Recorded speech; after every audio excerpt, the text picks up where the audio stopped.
عزيزي المشاهد، ماذا لو كنا بنركب أجهزة إلكترونية في جسمنا بدل لحمنا وعظمنا بحيث نبقى أقوى وأضخم، وكل ما نركب آليات أكتر كل ما نبقى أقوى، بس في نفس الوقت بنكون أقل آدمية؟ تعالوا نشوف سوا الحكاية من البداية. ساندفستان مشاغب إلكتروني بيهاجم البوليس وبيقتلهم فجأة بدون مقدمات، لكن ما بيأثرش فيه وبيلف يضربهم بالرصاص. بيحاولوا يقربوا منه لكن بيطعنهم وبيدشملهم. بيستخدم أجزاءه الآلية في التنقل وبيشحن مسدسه علشان يضربهم. بينزلوا عليه بهليكوبتر تمنعه يتحرك وبينزلوا عليه بالرصاص. بيحاول يقتلهم لكنهم بيدشملوه. بيتوجع ديفيد في الحقيقة وهو بيلعب اللعبة اللي خسرها، وبيقوم يقول لأمه الغسالة ما اتشحنتش. بترد هبقى اشحنها. الأهم من ده مش قلتلي إنك عايز تحدث جهاز المدرسة؟ بيرد مش مهم، ريبر دوك صلحهولي. بتقول له اما استلم المرتب هحدثهولك بشكل قانوني. بيروح للمدرسة وبيرخموا عليه العيال، فبيفعل جهازه اللي بيبوظ أجهزة العيال. بيطلبوا المدير وبيهزقوا هو وامه، اللي بدورها بتهزق ديفيد علشان حدث الجهاز بمزاجه مع ريبر دوك.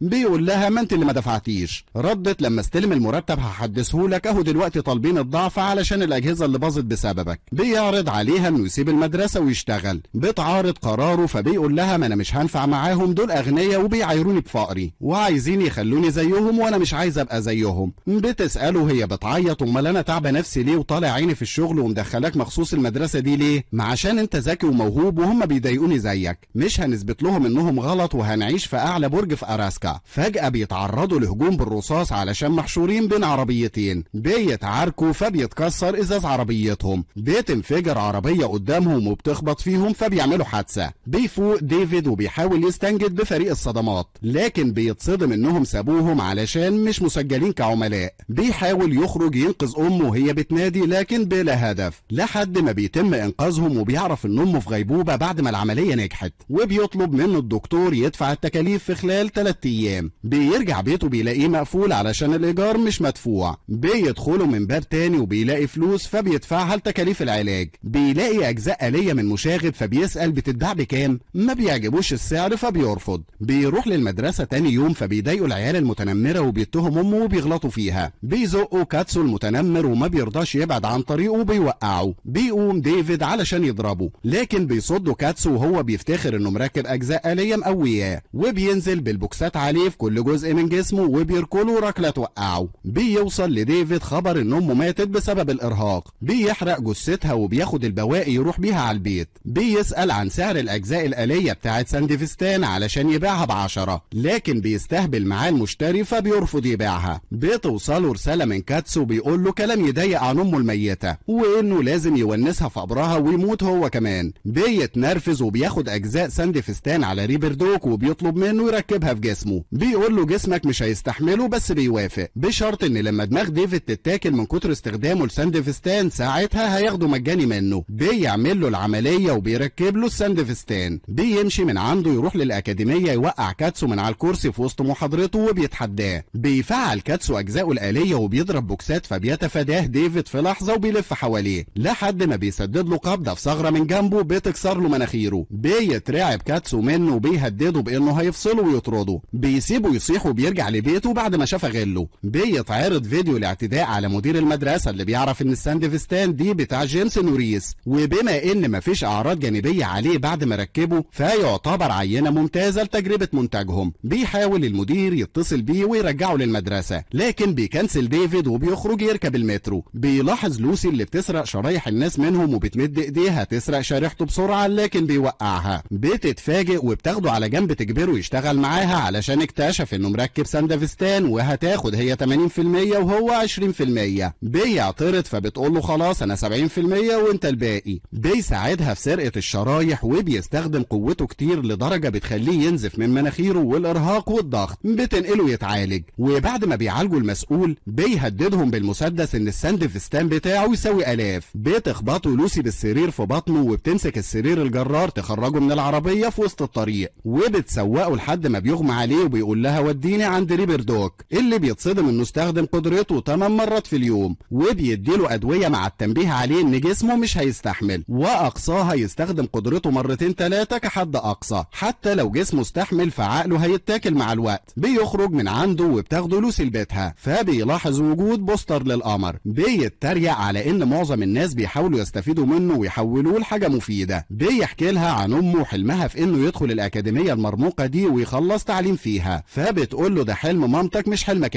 انتوا مختلفين، دور على حلمك الخاص. بيسألها عن حلمها فبتلبسه جهاز زي الفي ار وبتوريه القمر والشمس وبيطيروا في الجاذبية سوا وبيستمتعوا وبيسرحوا وبيمرحوا وبيفرحوا لحد ما قبس بيلاقي ماين اللي تبع لوسي بيهدده يرجع الساندفستان بتاعه. بيفهم ديفيد ان لوسي خدعته وبيقول له ماين الساندفستان ده المفروض انا اللي اخده من شريكة اعمال الموثوقة. بيسأله شريكة اعمالك هي جلوريا؟ بيرد هي فعلا ما ردتش عليا من يومين. بيطلب منه ديفيد انه يخلي له الساندفستان مقابل انه يشتغل عنده ويسدد له فلوسه. بيرد المشكلة مش مشكلة فلوس، انا عايز الساندفستان لانه عسكري وما ينفعش عليك مش هتتحمله. بيرد ديفيد استخدمته 8 مرات النهارده وهاخدك سجارة اللي جنبك بالتاسعة. وفي لحظة بتكون في ايد ديفيد اللي بيترجاه يشتغل عنده، فبيضطر ماين يختبره علشان يشوفه مؤهل ولا لا. بتركب له لوسي جهاز تعقب علشان ما يهربش منهم، وبيقول له ماين بكره هختبرك في اول مهمة. بيوصل اتصال تاني يوم من مدير الاكاديمية لديفيد وبيقول له هنتغاضى عن كل مصايبك اللي عملتها في المدرسة وهنديك فلوس بحيث تحضر بس تعالى. بيكنسل ديفيد الاتصال وبيروح لماين اللي بيديله اول مهمة، وهي انه يحاول يسرق بيانات الملاحة من عربية ماكسيميم الليموزين، ومخططين انه دايما بيحضر مراهنات المصارعة فهيخلوا رهانه يخسر بحيث يحزن ويكتئب في حانة. ساعتها هيحاولوا يسرقوا البيانات وهو سكران وبائس. بيسرق ديفيد شريحة ماكسيميم وبينسخ بياناتها وبياخد مفتاح العربية، لكن للأسف بيوصل اتصال لماكسيميم محتاجينه في حاجة مهمة، فبيخلع ديفيد وبيسيب بيكا تشغل ماكسيميم على ما يسرقوا بيانات الملاحة هي ولوسي. بيلاحظ ماكسيميم المفتاح المختفي فبيروح لعربيته يضرب رصاص على ديفيد اللي بيقرر يشغل العربية ويهرب بيها علشان لسه ما عرفوش ينسخوا كل البيانات ولا عارفين يفتحوا بابها. بيجري وراهم 2 من أتباع ماكسيميم علشان يمسكوهم وبيكون قدامهم زحمة، فبيتهور ديفيد وبيعكس اتجاهه للطريق التاني وبيحاول يتفادى العربيات بسرعة جنونية. بيجري تابع وراه لكن بيخبط في شاحنة كبيرة بيموت مدهوس تحتها وبيخلع ديفيد منهم. بيخرجوا من العربية لكن بيقفش التابع التاني ديفيد وبيحاول يطعنه فبتمسك لوسي سلاحه وبيستخدم ديفيد الساندفستان وبيضربه وبيتشقلبوا سوا وبيركلوا التابع في بطنه وبيهجم بسيفه، لكن بتأيده لوسي بأحبالها وبتقطع له دراعه. بيطلع سيف تاني من دراعه وبيهجم بيه على ديفيد، لكن بيجي ماين في آخر لحظة ينقذه بعربيته وبيضربه بوكس بيصده التابع بسيفه، لكن قبضة ماين أقوى وبتشمله وبيضربه طلقة قوية بسلاحه تخلص عليه. بيحتفلوا بانضمام ديفيد ليهم ونجاحه في مهمته وبيديله ماين نصيبه من الفلوس وبيقول له تقدر تشتري بيها أدوية تقويك أو تظبط أجزاء من جسمك علشان يستحمل. بيجي فاراداي عاملهم يقول لماين أنا طلبت بيانات الملاحة مش عربية الليموزين، وشرطي كان إن الموضوع يتم بهدوء بدون ما حد ياخد باله علشان نعرف الأماكن اللي بيروحها تاناكا، وبما إنكم عملتوا ضجة فكده هيغير الأماكن اللي بيروحها. بيرد ماين ما أنت ما اديتناش المعلومات الضرورية اللي تخلينا نعرف أنت عايز إيه. بيرد دور يديك الأوامر ودورك تنفذها من غير تفكير كتير ويا ريت ما تتكررش تاني. بيتصل مدير الأكاديمية بديفيد اللي بيقول له رسالتك وصلت، وقول لكاتسو مش هتسهل معاك المرة الجاية فلو عايز تنتقم تعالالي. بيلح ديفيد على ماين علشان يديله شغل ويتعلم أسرار المهنة، فبيقوم بمهمات صغيرة زي توصيل شرايح ومهاجمة مقر أعداء وهكذا. بيطلب ماين من لوسي إنها تعلمه شوية بما إنها هي اللي جابته من الأساس، فبتاخد ديفيد وبيتمرنوا جري. بيسألها أنت هاكر صح؟ ليه محتاجة تتمرني على الجري وأنت مش مشاغبة إلكترونية؟ بترد حتى الهاكر من المشاغبين وكلنا محتاجين نتمرن. بيكمل ديفيد إنجاز مهمات الفريق وبيديله ماين مسدس وبيقول له لازم تتعلم إزاي تستخدمه كويس، وبيدربه على سواقة العربيات برضه. بتعلمه بيكا إزاي يضرب نار بالمسدس وبيتعلم من كل حد حاجة مختلفة. بتتاخد بيكا كرهينة في مهمة من المهمات وبينقذها ديفيد وبيدمروا الأعداء كلهم وبينجحوا في المهمة. بيركب ديفيد أجزاء زيادة آلية في جسمه تظبطه، وفي يوم وهو راجع مع فريقه بيلاقوا مشاغب إلكتروني بس مجنون بيقرب منه بيلار يهزر معاه، لكن بضربة واحدة بتتفجر دماغه. بيتصدم ديفيد وبيتشل عن الحركة مش بيفوق غير لما بيركلوا ماين وبيستخبوا كلهم، لكن بيكا بتكون حزينة على أخوها اللي راسه اتفجرت فبتقعد تضرب المجنون بالرصاص. بيوقفها ماين كل ما بتفك نفسها منه وبتضربه تاني وبيحاول يساعدها بس سلاحه بيقف، فبيطلب من كيوي إنها تظبط نظام بيكا بتخليها تفقد الوعي. أما لوسي بتكون قريبة للمجنون اللي بيولع نار ودماغه دماغه بتعمل زي ايرور بسبب تغيير لوسي لنظامها. بيعرف مكانها فبيوشك يهاجمها، لكن بيجري ديفيد بالساندفستان وبيوجه المسدس ناحية راس المجنون وبيفجرها وبينقذ لوسي. اما ماين بيدمر باقي اجزاء المجنون وبتنزل بيكا ضرب عليه بالرصاص كانتقام لاخوها. بيتفق ماين يروحوا هما للشرطة ويبلغوا عن انها قضية قتل مجنون آلي علشان محدش يتهمهم، وبيروح ديفيد مع لوسي اللي بيقعدوا يتكلموا، فبتقوله الكلام اللي حكيته لك عن القمر اول يوم ما اتقابلنا ده ما كانش كدب، دي اول مرة اكلم فيها حد عن حلمي، مرضتش اتكلم معاك بعدها علشان عارف انك متضايق مني بسبب اني خدعتك في الاول. بيرد اتضايقت بس ما كرهتكيش، لو كنت بكرهك ما كنتش انقذتك. بترد انت بتنقذ اي حد من غير تفكير فيه سواء بتكرهه او بتحبه. بيسألها وشايفاني كده مش هنجح كمشاغب الكتروني؟ بترد هتنجح بس ما تصنعش لنفسك سمعة بكونك مشاغب الكتروني، لكن اصنع لنفسك سمعة بطريقة موتك وده مش لايق عليك. بيرد انا وانت مش مختلفين. بتختلف معاه وبتقول له لا مختلفين. بيعند وبيرد مش مختلفين، ووعد مني هاخدك للقمر في يوم من الايام. بيدي ماين دراعات بلاير لديفيد وبيقول له بيكا عايزه تاخدها. بيرفض وبيقول له انا قررت عايز دراعات مين، وبيبص له. بيضحك ماين وبيرد اما اموت ابقى خدهم مني. بيكلم ماين الفريق وبيفهمهم ان فاراداي عرف شويه من تحركات تاناكا بس بيستخبى منهم. بتقول لهم كي وعرفت معلومه عن العطل الذهنيه المخصصه ان معظم اللي بيشتريها المشاهير وزعماء العصابه واصحاب الشركات. لو عايزين نتكلم مع المسؤولين عنها لازم نقابله شخصيا في المكان اللي هيروحوا بكره. بيقابل ديفيد جيمي وبيعمل نفسه معجب بيه وعارف انه بيبيع العطلات الذهنيه الممنوعه. بيحاول يقرب منه، لكن بيلاحظ جيمي ماين اللي بيقرب من وراه وبيعطل لهم دماغه بحيث يفقدوا الوعي من هجومهم بعد ما عرف انه فخ. بياخد ديفيد معاه وبيكون مركب له جهاز يخليه يحلم انه وسط مجزره وانه هو اللي قتل كل الناس دي وبيقتلهم بدون قصد، وبيعيشه في احساس مرعب وموتر. بيضربوا شرطي برصاصه لكن بيتفاداها ديفيد وبيهجم على الشرطي يذبحه. بتنزل هليكوبتر عليه مع جنود بيهاجموه من كل مكان وبيحاصروه وهم بينادوه بالوحش قبل ما يطلقوا عليه. بيفتح ديفيد عينه وهو مفزوع يلاقي جيمي بيقول له ايه هدفك من انك تنصب لي فخ وانت عارف ان ببيع العطل الذهنيه اللي شكلك اتفرجت عليها زي سلسله المجازفين؟ عمرك سالت نفسك ازاي بعمل التسجيلات دي؟ عن طريق النماذج الاوليه العسكريه مع سجلهم للعطل الداخلي. كتير بيدفعوا علشان يشوفوا حاجات زي دي. عارف اللي انت شفته من شويه ده كان اللي حصل لجيمس نوريس، قتل 27 شخص وفي النهايه واجه وحدات ماكس تاج بشكل عنيف. الغريب انك ما فقدتش عقلك بعد اللي شفته، لكن في النهايه الاثار الجانبيه للاجزاء الآلية هتدفعك للجنون. مجرد مواجهات تانية مع ماكس تاج هتفقد عقلك بسببها. بيخليه يشوف احلام تانية، لكن بتدخل لوسي مع دوري ويهجموا عليه وبيهددوه على ما بيعطلوا الجهاز علشان ينقذوا ديفيد. بيستسلم جيمي بس بيسيب عليهم طائرات مسيرة عسكرية مضادة للرصاص. بتحاول دوريو تضربها بالنار وتستخدمه كدرع عشان الطيارات ما تضربش رصاص عليهم، لكن في 2 منها بتحاول لوسي تخترقهم، فبيضربهم ديفيد بالرصاص علشان يوفر لها وقت. وبتساعده دوريو فبتركز لوسي على الاختراق وبتوقفها. بيستسلم جيمي المرة دي بجد وبيوديه الماين اللي بيسيب ديفيد حارس له. بيسأله جيمي مع انك شفت سجلاتي الا انك ركبت الساندفستان فيك، شايف نفسك مميز مش هتبقى مجنون زيهم مع الوقت؟ مع ان جيمس نوريس كان قوي وجسمه ضخم الا ان روحه تاكلت من الاجزاء الالكترونيه واتجنن مع الوقت زي باقي اللي شفتهم. هتحصل نتيجه من 2،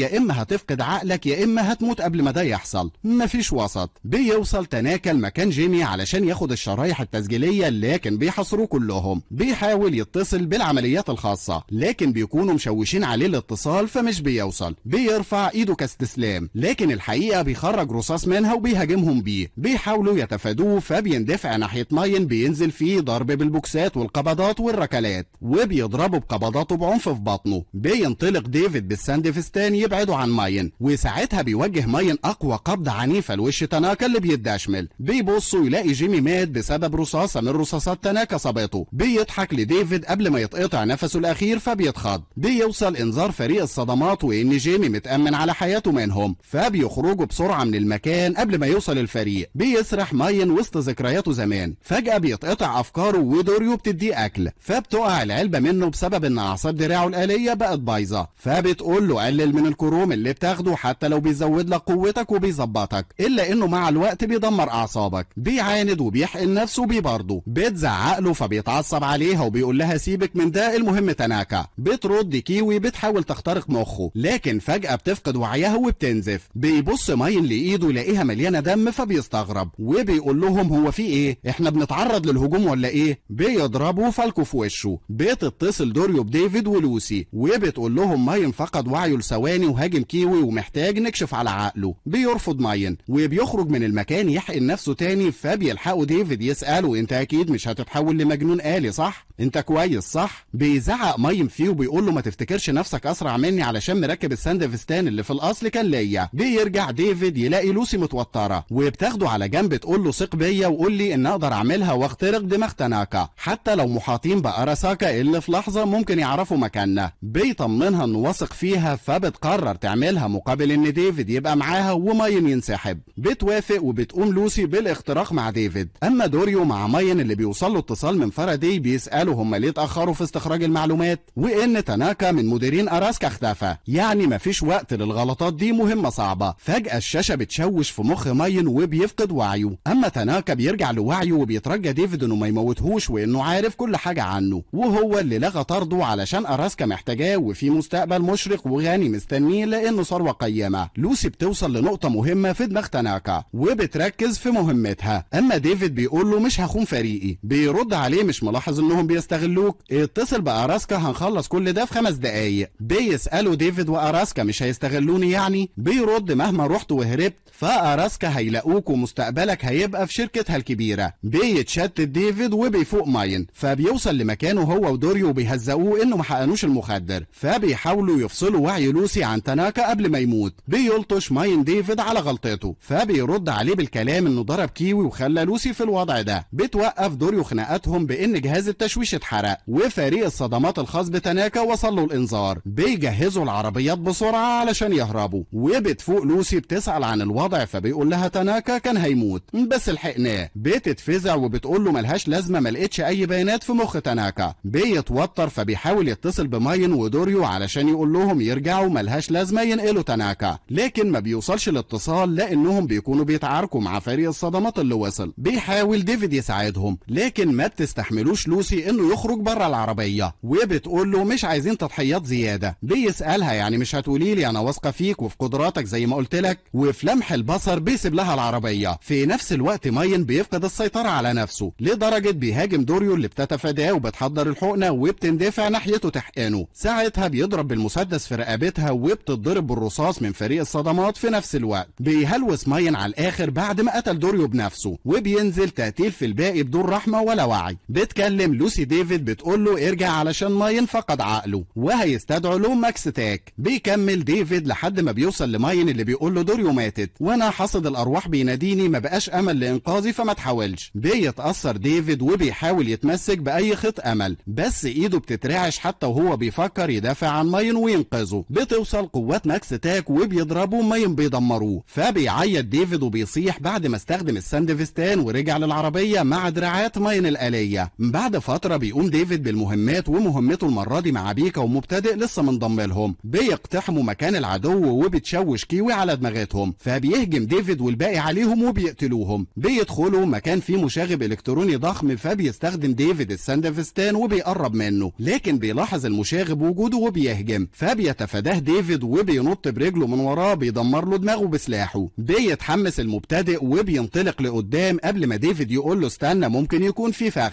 وفي ثواني بيكون اتدشمل واتدمر المبتدئ. بيتموا مهمتهم بسلام وبيحتفلوا وبيجي فالكو يقول لديفيد انت هتبقى حاجه اكبر من ماين. اما كيوي بتساله عن لوسي بيرد قافله على نفسها مكتئبه من ساعه اللي حصل لماين ودوريو. انت اللي جبتها للفريق ما تعرفيش حاجه عن ماضيها؟ بترد معظم المشاغبين الالكترونيين يا اما هربانين من حياه مخزيه او حالمين ضايعين في طريقهم لحلمهم. بيروح ديفيد لليبردوك يصلح له ويظبط الياته الجديده في جسمه. بيقول له ريبردوك الغريب انك ما تحولتش لمجنون كل الفتره دي مع انك بتركب كروم ومعادن كتير في جسمك بس جسمك مستحمله كويس. بيرد حاسس اني برتاح اكتر في المعادن اكتر من جلدي. بيساله انت فاكر نفسك مميز زي ادم سماشر مشهور في الحرب العالميه الرابعه وحش كروم لسه على قيد الحياه، يعتبر اسطوره من النوع اللي بيملى المقابر بناء على اوامر اراساكا. بيوصلوا اتصال من كيوي فبيروح يلاقي فاراداي طالب منه يشتغلوا سوا ويحققوا في شركه ميليتيك الضخمه وبيجيب له سيره اقناع لوسي بالرجوع بما انها موهوبه. بياخد ديفيد لوسي في فسحه وبتحكي له عن ماضيها انها اتولدت في بلد تانية في منشاه اراساكا. كانوا 13 طفل طفل بيدربوهم يكونوا مشغلين شبكات على امل يشتغلوا في شركات كبيره اما يكبروا. ده اللي خلاهم يكملوا شغل عندهم تحت امتناع، وكانوا بيخترقوا يوم ورا يوم زي العبيد. في يوم بعتوهم للشبكه القديمه اللي هو مجال الانترنت القديم اللي انهار من نص قرن، واللي وقعها واخترقها هو العبقري راتش المشهور باجرامه، وانه اسقط شبكات عالميه كتير. كل ما كانوا بيسبحوا جوه فضاء المعلومات والاختراق، كل ما بيتهاجموا من الذكاء الاصطناعي وبيتدمروا منه. مع الوقت قل عددهم، ولوسي كانت مستنيه وقتها تموت زيهم، لكن بدات القله القليله تفكر في ده. هنموت كده كده، ما نموت واحنا بنهرب بدل ما نموت متعفنين في مكاننا. قتلوا الكبار المسؤولين بالمهارات اللي اتعلموها منهم وهربوا كلهم. ساعتها فاقت لوسي في وسط خردة وقعدت تتنقل مع الوقت لحد ما وصلت للمكان ده، افضل مكان للاختباء. بتتهز ايد ديفيد فجأة، فبتقول له زي ما انت لسه بتعيش حلم شخص تاني بدل حلمك، انا مش خايفة من نفسي على قد ما انا خايفة منك في يوم من الايام. بيوقفها عن الكلام علشان ما تتكلمش. فجأة بتحس لوسي بحاجة، وبنلاقي واحد بيتكلم على ان معلومات بيانات تاناكا كانت موجودة، بس حد مسؤول مسحها اما تاخد رهينة. بعد ما بيخلص المكالمة بتهاجمه لوسي وبتقتله في شركة تحديدا عند الرئيس. بتقول له موظفة لو ينفع تروح بدري علشان تحضر حفل تخرج ابنها. بيقول لها طب هات العينة وامشي بعدها. بترجع بالعينة تلاقي الرئيس اتقتل من ديفيد اللي بيقتلها هي كمان برياكشن مفزوع، وبيخرجوا ولا كأن حاجة حصلت. بيفتش موظفين أراسكا عن أي وسيط له علاقة بميليتك وسبب موت عملاء كتير تبعهم من مشغلين الشبكات، وبيحاولوا يوصلوا للجاني الحقيقي اللي بيقتلهم. من ناحية تانية بتتهاجم عربية فاراداي، فبيرمي عليهم قنبلة وبيتبادلوا الطلقات النارية. بيطلب فاراداي الدعم الحماية من ميليتك، لكن بيرفضوا لحد ما بيلاقوا نتائج مثمرة منه بدل ما بيدفعوا عليه كتير بدون نتائج. بيقرر فاراداي يتعامل مع أراساكا في مشروع الهيكل العظمي الإلكتروني. بيوافقوا بيسامحوه على خطف تاناكا، وإنهم موافقين على الشغل مع بعض مقابل شرط إنه يتخلص من أي حد يعرف عن الهيكل العظمي الإلكتروني، وإن بعد موت تاناكا في مشغلة شبكات شوشت على استعادة البيانات التالفة، فممكن تكون من المشاغبين الإلكترونيين اللي بيتعاملوا معاهم. بيسألوا إيه المقابل؟ بيرد 1,000,000 مقابل القبض عليها حية و500,000 لو ميتة. بيوافق وبيتصل بكيوي يتفق معاها. في الوقت ده بيقوم ديفيد بمهماته، وفي وسط ما بيوجه مسدسه ناحية واحدة بيفتكر الأم الموظفة اللي قتلها في الشركة، فبيتردد لوهلة لكن بتقتلها بيكا وهي مستغربة من أفعاله. بتسأله في إيه؟ ما تكدبش عليا، أنا واخدة بالي من اللي بيحصل لك، وبنصحك ما تستخدمش أجزائك الآلية، وأنا هحميك بنفسي. فاكر المجنون اللي قتل أخويا؟ مش عايز أشوفك زيه. بيهلوس ديفيد باللي حصل لما قتل مدير الشركة والأمر الموظفة، وبيعيط من إحساسه بالذنب وتأنيب الضمير علشان افتكر أمه، وبيغمى عليه فجأة. بيفوق ديفيد يلاقي نفسه عند ريبردوك اللي بيقول له من امتى الأعراض بتاعة الدوخة والغثيان وارتعاش الإيد بتظهر عليك، فخفف استخدامك للكروم لأنك على بعد خطوة من الجنون الآلي. بيزعق له ديفيد بدون وعي اديني أدوية أقوى. بيرد عليه مفيش أدوية تعمل معجزة زي دي. بيخنقوا ديفيد، فبتناديه لوسي علشان يفوق، وبيديله ريبردوك جرعة أدوية أخيرة 9 أضعاف الجرعة العادية هتقضيه لمدة 9 أيام، وكافية إنها توديه للجحيم دايركت. ومعنى إنه أخدها إنه مش هيرجع له هنا تاني. كان زمان مجرد ولد بيتاجر في العطلات الذهنية الممنوعة، دلوقتي بيحاول يبقى أسطورة وهيفقد ذاته. بيخرج من عنده، وبتحاول لوسي تمنعه من الأدوية، وبتطلب منه يفك أجواءه الآلية، لكن بيرفض وبيرد أمي وماين سابولي حاجات أعملها بعد موتهم، ما ينفعش أموت من غير ما أنفذها. بتسأله أنت فاكر نفسك مميز؟ بيرد استحملت الساندفستان يبقى أنا أكتر مش عادي. بتقول له أنت أكتر صلابة من الباقي، لكن في النهاية أنت مجرد بشري. بيرد أنا قتلت أم قد أمي وعندها ابن قدي، عدد اللي قتلتهم كتير لدرجة مش قادر أعدهم، أنا خلاص فقدت عقلي يعتبر، أنا مش طبيعي وأنا وأنت مختلفين. بترد مش مختلفين. بيعترض وبيرد مختلفين ومش هتفهميني علشان أنت سبت الفريق بعد موت ماين وبقيت أنا اللي شايله، مش ناوية ترجعي تشتغلي معايا؟ بترد هرجع بس اديني شوية كمان هنجز حاجة مهمة وارجع لكم. بيسأل ايه هي؟ بترفض تقول، وفجأة بتحس بمشغل شبكة، فبتقول له محتاج امشي دلوقتي اما ارجع البيت نتكلم فاستناني. بتوصل لمكان مشغل الشبكة علشان تخنقه، لكن بيطلع فخ وبتفقد وعيها. بيقوم ديفيد بمهمة سرقة بضاعة من أراسكا اللي كانوا عايزين يجربوا الهيكل العظمي الإلكتروني على ديفيد، وده سبب طلب تاناكا منه انه يرجع لهم. ولوسي اكتشف اكتشفت ده من بياناته فمسحتها وحرقت دماغ تاناكا. بتطلع كيوي خانت فرقتها واتفقت مع فاراداي وساعدته يقبض على لوسي. بيوعدها فاراداي انه يدفع لها نصيبها من الفلوس ومتوقع منه اكتر في مهمات جايه. بتساله قلت الاراسكا عن ديفيد؟ بيرد عندي خطه هبعته هو ولوسي الاراسكا واتخلص منهم مره واحده. وبيتصل بديفيد يقول له على المهمه الكبيره. بتبدا المهمه وبيرسلوا طعم يهاجم عربيات اراساكا. في نفس الوقت بيجهزوا هما. فبتدخل بيكا على ديفيد تلاقي حالته كرب بسبب الادويه. بيطلب منها طلب معين وبيقول لها مش هقدر اطلبه من غيرك. فبتقول له اياك تستخدم السندفستان. بتدمر بيكا اول عربيه ليهم. فبيلاقوا عربيه تانية من وراهم. بينطلق ديفيد بالسندفستان بالرغم من كلام بيكا وبيتخلص من العربيه. بتحط بيكا المتفجرات على شاحنه اراساكا لكن مش بتعمل اي تاثير او خدش. بيبص ديفيد على العربيه يلاقيها على القياده الاليه ومحدش فيها من اصله. بيفكر ديفيد ازاي يوقف العربيه فبترميله بيكا حبل يمسكه وبيستخدم السندفستان يتحرك بسرعه وبيلفوا على صخره ضخمه بتوقف الشاحنه وعربيتهم. بيحاول ديفيد يتصل بلوسي لكن مش بترد. بيقرروا يفتحوا الشاحنه لكن بيلاحظوا هجوم من ميلتك عليهم. بتاخدهم كيوي جوه الشاحنه يستخبوا وبتقول لهم الموجود بيها هو الهيكل العظمي الالكتروني اللي اراسكا فاكرينه انهم هيقدروا يتغلبوا على ميلتك بيه. بيوصل لديفيد اتصال من لوسي بعد ما ركب فاراداي جهاز فيها وبيكلموا منه بصوت لوسي وبيطلب انه يركب الهيكل العظمي الالكتروني وانها واثقه انه هيقدر يعملها علشان يحمي الكل وما يموتوش. بتساعده كيوي على فكره انه يركب الهيكل اما بيكا بتعترض بشده. بيدخل ديفيد للهيكل وبتخلع كيوي من المكان بعد ما بتخلي فالكوي يفقد وعيه. بتفوق لوسي وبتهاجم فاراداي وبتكلم ديفيد تفهمه ان كل ده فخ علشان يقاتل ميلتك وتيجي قوات اراساكا فلازم يهرب. بيشوش فاراداي على دماغها وبيمنعها تهرب وبيفهم ديفيد ان كل ده فخ بس ما بيعرفش يخرج بره الهيكل وشبه بيتحول لمجنون قبل ما يشغله. بتحقنه بيكا بالكروم بسرعه فبيهدى وبيقسم انه هينقذ لوسي. بينزل لهم فالكو يبلغهم ان كيوي غدرت بيهم. بيشغل ديفيد السندفستان مع الهيكل وبيهجم على قوات ميلتك يدمرها في ثواني بقوته الخارقه اللي ما بيستحملهاش اي عقل بشري. يعني من الاخر المركبه دي تذكره واحده للجنون الابدي. بيفوز ديفيد على ميلتك وبيدمرهم بعد ما استهلك كميه كبيره من عقله وقدره تحمله وبيقول لهم هنروح ندفع فاراداي الثمن وننقذ لوسي ونقسم فلوسنا سوا. هي دي طريقتي في الشغل. بيهربوا بالعربيه من عربيات ميلتك وبينام ديفيد من التعب وبيعتمد على فالكو وبيكا في مهاجمه ميلتك. بيتخلصوا من شويه جنود منهم بالاحبال المسننه وبيشقلبوا الشاحنه فبتتقلب وبتقلب معاها باقي عربياتهم وبتفجرها بيكا. بتتصل كيوي بفاراداي وبتبلغه عن الاخبار وانها هتخلع فبيبعت لها نصيبها من الفلوس. بيرد قابلين الاخر مره قبل ما تخرجي من المدينه فبتوافق. بتدشمل العربيات كلها وبتدخل في بعض وبتحاول بيكا تفوق ديفيد اللي بيكون سرحان جوه دماغه بس بيدمر شويه من العربيات وهو مش في وعيه وبيضحك وبيبرطم كلام عن امه وبيشكرها. بتفتكر بيكا طلبه ما قال لها لو حسيت اني بفقد عقلي احقنيني بالادويه اللي اداها لي ريبردوك. بتفكر بيكا انهم لازم ينقذوا لوسي ويلاقوها لانها الوحيده اللي تقدر ترجع ديفيد لرشده. من الناحيه التانيه بتقابل كيوي فاراداي اللي بيتخلص منها بحجه انهم اشترطوا عليه التخلص من اي حد يعرف عن الهيكل العظمي الالكتروني. اما بيكا بتدمر شاحنات كل اراساكا اللي بتجري وراهم فبيبعتوا لهم طيارات ماكس تاك وبيفكر مسؤولين اراساكا يبعتوا ادم سماشر يتخلص من ديفيد اللي بتحقنه بيكا بالحقنه الاخيره. بتتصل كيوي بفالكو قبل ما تموت وبتقول لهم فاراداي غدر بيا زي ما غدر بيكم فبعت لكم اشاره على الطياره اللي هو راكبها علشان تعرفوا توصلوا له. بيسالها ايه اللي يخلينا نثق في معلوماتك؟ بترد براحتك انا نفذت قرارات غلط مع اني انا اللي علمت لوسي ما تثقش في حد في المكان الا اني غدرت بيها وهو غدر بفاراداي بعد ما غدر بيا. بتتقتل كيوي وبيهجم فالكو. بيوصل ديفيد لقمه اراسكا وبيقول لامه بصي وصلت لها اخيرا زي ما كنت عايزه. اما فاراداي بيوصل لاراسكا وبيقول لهم جبت لكم لوسي يلا سلموني المليون. بيردوا سيبها وهنبعت لك الفلوس بس اتفقنا كان عن الهيكل العظمي الالكتروني وانت ما جبتوش فمش محتاجينك خلاص. بيوصل ديفيد بالسندفستان وبيفوق لوسي وبيهاجموه بس بيقتلهم وبيهاجم فاراداي بس بيمنع نفسه يقتله لانه عايز يعذبه. بيبص يلاقي ادم سماشر بيتحداه وبيطعنه فبياخد لوسي وبيتفاداه هو وضرب النار وديفيد بيفقد دماغه الوهله وبيوشك يتجنن بس بيسمع صوت لوسي بترجعه لوعيه وبتراعي وبتقول له ما كنتش عايزاك تركب الهيكل العظمي الالكتروني علشان هتموت. بيرد لو لحمايتك فهموت سعيد، ما عرفتش احمي امي او ماين بس اقدر احميكي. بترد مش طالبه حمايتك، انا طالبه انك تعيش بس. بيقول لها ما تبقاش حاجه عيش عشانها، فقدت كل حاجه وحلمي هو ان اشوفك بتحققي حلمك. بيتهاجموا من ادم سماشر وباقي اراساكا، فبينزل ديفيد لمكان بيكا وفالكو بيسلمهم لوسي. بيموت فاراداي وسط الليله دي وبتحاول بيكا تدافع وتحمي الباقي، لكن بتموت وبتدشمل من ادم سماشر وبيتهبط فالكو بعيد. بيقول ديفيد لادم انا اللي انت عايزه فاقتلني وسيبك منهم، لكن بيرد هقتلكم كلكم بلا استثناء. بتحاول لوسي تساعد ديفيد لكن بتفشل، فبياخدها فالكو ويهرب وبيرفض يرجع مع طلب لوسي علشان ده هيبوظ هدف ديفيد في حمايتها. بيدشمل ديفيد واحده واحده من ادم لحد ما بيتدمر الهيكل العظمي الالكتروني، وبيتبقى ديفيد لوحده وبيتقتل على ايده. بعد فتره بتسافر لوسي للقمر وبتشوفه في الحقيقه بعد ما حققت حلمها، وبتتخيل ديفيد وقت ما شافوه سوا على الجهاز وقد ايه كان هيكون مبسوط بالرحله دي معاها، لكنه خلاص مات وسابها وحيده. وبكده نكون وصلنا لنهايه الانمي. استنونا الفيديو الجاي واشتركوا في القناه عشان يوصلكم كل جديد.